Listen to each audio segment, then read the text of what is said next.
As we go further and further into this series, we're going further into summer. And it kind of dawned on me this week that summer is normally for us like a break time. We all, even if you don't go on vacation, even if it is a staycation, we kind of take it easy. And that's sort of the mindset. And I'm kind of going, wow. And we've been driving hard with this series, like on, life is about mission. You don't have to go to the mission trip. The mission trip is here, and it's every day. And today I want to acknowledge that for many of us, myself included, we get tired, don't we? Like mission? Like, really? Like, I have to listen to somebody? Like, I have to go and help somebody? It's summer. I need to relax. Or maybe I'm just too busy to do all of that, to tell people about Jesus, or to go and do a service, or to go and do that. And maybe we feel exhausted and we feel overwhelmed. Today this passage is a great reminder to us that we need that time sometimes. Now, again, there is a selfish me time, right, where that becomes my world, where it's all about me time. But there are times when we need to, right? Jesus got up early a lot of times and went and was with the Father by himself. In this passage that we're looking at, he goes to be all by himself into kind of no man's land, right? He needed to get away because something really, really horrible had happened, right? So right at the beginning, I want us to remember, I'm going to let the cat out of the bag and say that what I want us to see is that we are not Jesus. He is able to, with everything going on, heal the sick and also do this incredible miracle because he's God. Right? He's human, and so he's going to feel some things. But we're not him. And we have limits. However, I also want us to see that he is, the limitless one, is with us all the time. Okay, so let's look at the passage. We are in Matthew 14. Now, this is one of those times where, the way we chop up the Bible sometimes in church can be kind of tough. And so we read that, at the beginning of this section, now when Jesus heard this, and you're like, well, heard what? Heard what? Well, he had just been delivered probably the worst news ever. The preceding passage is about the death of John the Baptist. And listen, this feels less like the Bible and more like a Game of Thrones episode than anything else. I mean, it is brutal. And I said in the early service, I'm going to say to you guys, if you haven't watched Game of Thrones, please don't. It's terrible. It's like one of the most awful, it's dark, it's bad for your soul. Don't go there. Because this is what it's like. You have John the Baptist, who is the forerunner of Jesus. Remember that? He baptized Jesus. He was the one who leapt in his mother's womb when he heard that Jesus was going to be born. And they're related, they're close. And when he hears about this, I think it affects him. And he's got to go and be by himself. And if you haven't heard the story, I mean, it is brutal. Herod gets called out by John the Baptist for his immorality, shameful behavior. And as you read, his birthday came, and his listen to how dark this is. The daughter of Herodias, right, that is actually his brother's wife, who, he had actually taken to be his wife. It's twisted. It's like one of those, ooh, this is in the Bible? It's like, yeah, it's there. And she is dancing before their company. How warped are you when your daughter is like the entertainment and she's dancing questionably for the boys? Like, oh my gosh. I remember when I first read this, I'm like, oh, like this is proof like the Bible's legit. Because if it was like this book like we normally see it, this would have gotten edited out, censored, rated R or whatever, or maybe triple X. I'm not sure. It's bad. So Herod makes the biggest mistake ever, and he promises to do anything for this girl. And mom says, hey, how about John the Baptist's head on a platter? How about that? He's made the promise. This is the request. And he makes good on it. He has him beheaded. Okay, so that's about as dark as it gets. And Jesus hears about that, and that's what he hears about. And then he withdraws, it says, into a boat to a desolate place by himself. So he's trying to get away.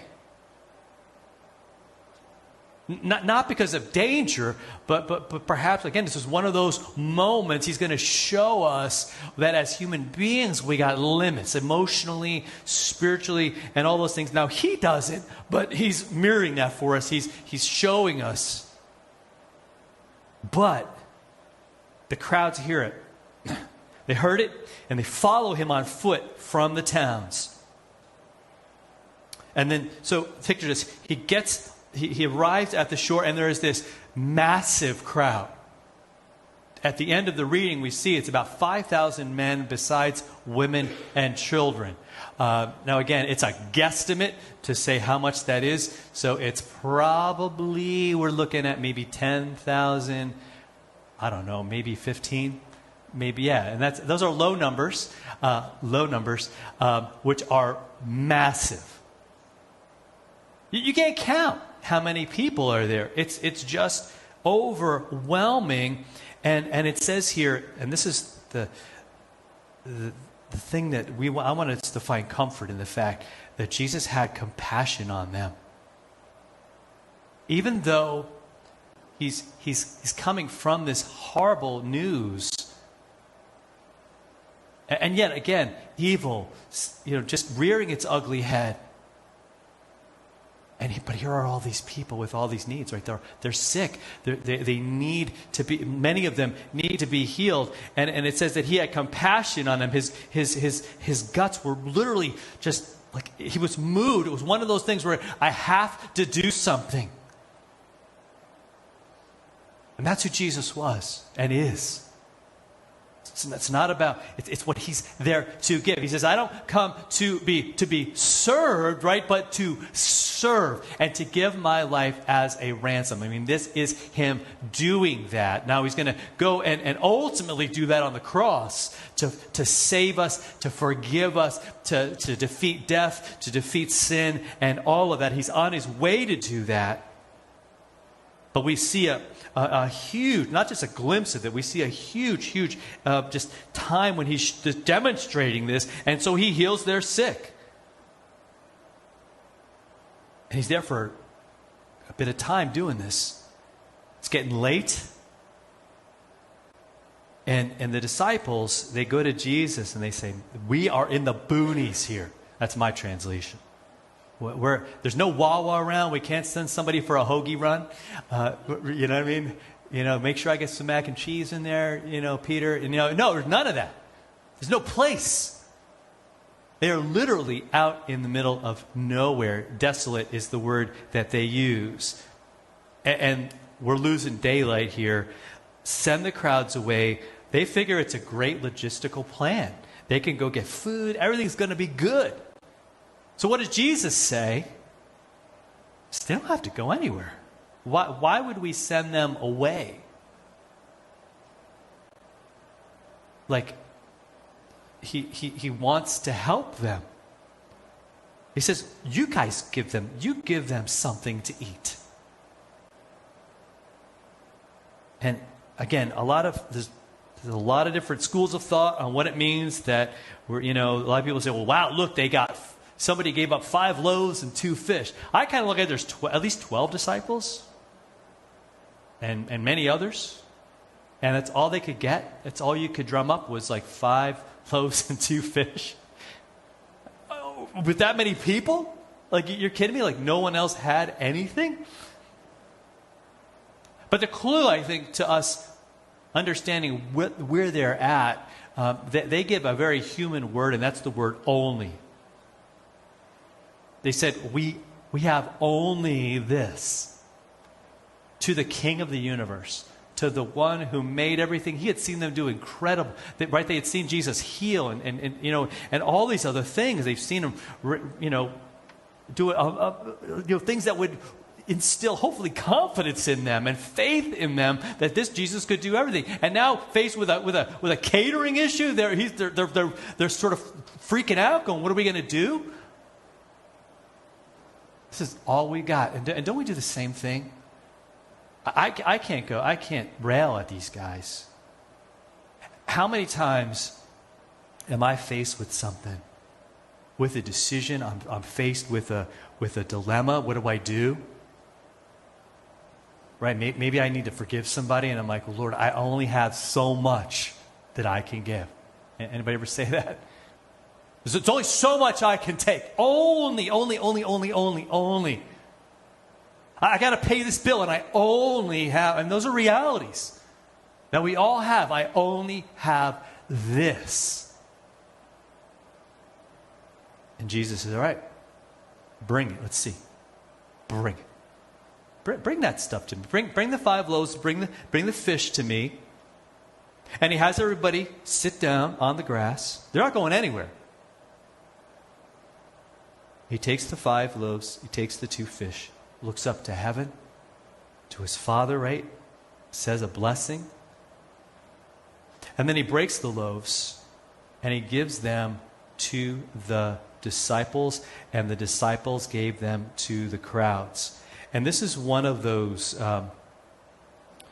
accounts that we have in the Bible that I really think my reaction is at best underwhelming. You know what I mean? I can't wrap my mind around what's happening here. One of the commentators that I was looking at during the week, he said this is one of those times where it just gets more and more massive. You see what I mean? Like they're not going anywhere. Uh-oh, what's going to happen? Ooh, they're distributing bread, and everybody's kind of getting, and it's like, and you're blown away by that, and it's like, Jesus is like, you ain't seen nothing yet.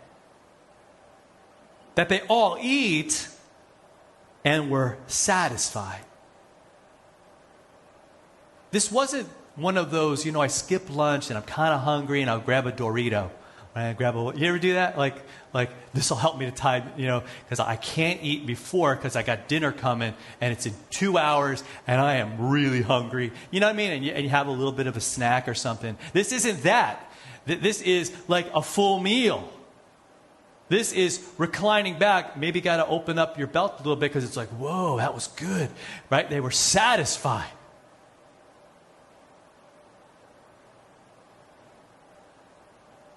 And if that doesn't blow you away, no one sees this last part coming, do they?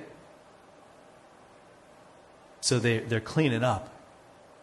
And it says they took up 12 basketfuls of broken pieces left over. Leftovers? Like they had a Happy Meal to feed like a stadium full of people. I mean, that's what it is. It'd be like going to a Phillies game and going, "Hey man, I got 2 hot dogs and I got maybe 4 tacos. Here you go." You're in trouble. You better put those down and run as fast as you can. Whoa. Wait, far more than they began. Only, right? Only. I can't imagine the thing that I always wish that we don't get any reaction to this event, do we? We don't go like, "Oh, everybody was like, whoa." Now later, in some of the accounts, Jesus refers to these as the people who ate and had their fill. You know what I mean? Like spiritually it didn't make a dent. Like they didn't see like, whoa, this is God who's able to do this. But they ate. And they would love Jesus to help them out again in that way. But it's this attitude that I have that I have of only. I only have this. I only have that. And it forgets. Here's the thing. It forgets that God is with me. The one who made the heavens and the earth is with me. The one who had compassion and healed all those people is with me and with you. That's the takeaway. The miracle points to something bigger. It points to Him and who He is and how much He loves us so much that He would give His very life for us. Something that makes this miracle look like not a big deal. When you conquer death and the grave. When you pay the price for everyone's sins, when you take everyone's sins upon you, that is amazing. When you put these two together, you're like, wait a minute. So I have a God who could feed like 15,000 people, maybe more, and I got somebody who even though he's just overwhelmed by in his human aspect, overwhelmed by sorrow, and he's gonna be like, no, they need me. Like that's who He is, and He's the one that's with us every day. 5,000 people. Again, probably more like 10 or 15. Experience this amazing, amazing thing. And I don't want us to make it about the loaves and the fish.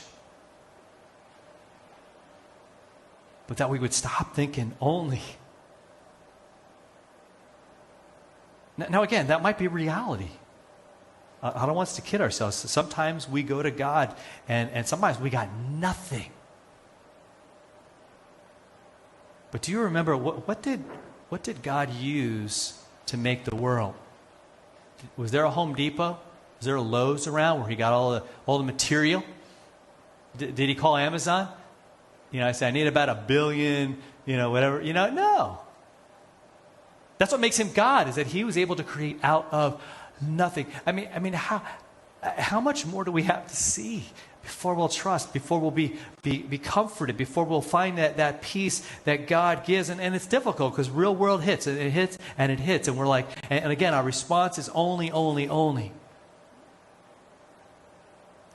And Jesus responds with more and more and more. I wish we could look at things and go, man, I'm kind of expecting leftovers here. Like leftovers, like there's going to be some left over. Right? Like my Chipotle bowl. When I go to Chipotle, I get a steak bowl, and there's always more than I can eat. Jesus is going, look, that's what I give to you, more. For your soul, for your heart. That's what we get. See, and that's where our rest comes from. That we're looking for. I know that I'm not the one who has to beat that. I'm not the one who has to battle it. He wants me to work. He wants me to serve. But He's the strength. He's the power. He's the one who feeds. He's the one who nourishes. He's the one who heals. He's the one that has that compassion that I need for everything in my life and that you need as well. So let's trust Him to do the impossible. Even in the little things of our lives. Because He can do amazing things. I want to end with a story of how this works. Because I'm sure none of those people went out today and go, man, we're going to see a massive miracle. They were just hoping to get healed. Maybe hear a good sermon. Little did they know that Jesus would heal that many. And sometimes you just go into a store to do something and something amazing happens. Just yesterday, and there was another incident, but it was a couple months ago, but one happened just yesterday. And it was wild. We were just running errands and went to Walmart. And we only going in with a plan. We're not getting a cart, and we're only going to get a couple things. You ever done that? About halfway through, you're getting a cart because you've got like stacks of things. And so, my wife's, going to get folders because all the back-to-school stuff is out there. And there's these folders, and they're way on the top shelf. And I would normally, climb my way up there and annoy the people that work there. But one of the workers was right there. So I couldn't scale it and do all that. And he was just so cool. And we were trying to find a specific kind of folder, and it was like, man, I can't find it. And he's helping us. He's like, man, I'm going to go find it. And he's looking around, and he's going. This guy was amazing. And he comes back, and he's like, and we're like, yeah. And he got us the folders, and it was awesome. And we're apologizing. We're like, man, I'm sorry. We made you do all that stuff. He's like, man, that's why I'm here. It's what I do. I'm just trying to keep it positive. And he was just so awesome. And we're talking a little bit, and he goes, yeah. He goes, I want to keep. I said, yeah, me too, man. I said, I'm a preacher, and he goes, whoa, and like he just like stopped when I said that. Now some people walk away, and they go through their conversation to make sure they haven't cursed while they're in my company like that, as if I have power to evoke fire from heaven or something on. But he stops and he gets real serious. And he goes, really? And this is right in Walmart. We're in the back to school aisle. And he goes, preacher, could you pray for me? And I'm like, yeah, man, of course. And he goes, it's my son. Some stuff going on. And I'm like, here we go. And now again, I could have been busy. Could have been like, man, I got to go. I got 2 armfuls of things, and we're all there with all this stuff. But God was like, pray. Don't just tell him you're going to pray for him. So we're praying right there in Walmart in the back to school aisle. I did not expect to do that. I did not wake up going, hey, we're going to Walmart. We're going to go. We didn't pray in the car. Lord, descend an anointing upon our time there. That way, there's a man in the back of school aisle and he's going to need your help. No, there was none of that. There should be. Shame on me for not expecting it. Hello? Because it happens. It should happen every time. Because all it took was, like God's here. We're going to pray. And we prayed. And I have a grown man crying in the back school aisle at Walmart because of what's going on in his life. And I say this, I share this with you because it was totally caught me off guard. I'm sure it caught him off guard. But it was what he needed and it was what I needed. To be able to hear what was going on and for him to know. Because obviously that was bothering him. And he just needed to know there was hope. Like somebody cared. And all it took for me was just to listen and to pray. Those are the kinds of things. That's the compassion Jesus gives us. Because he does that far better than me. He does that far more than I do.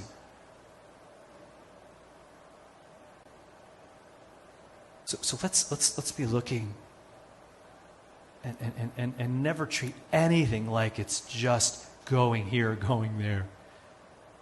Why? Because Jesus goes, you're following him there. So let's go where he is taking us. In his name. Amen.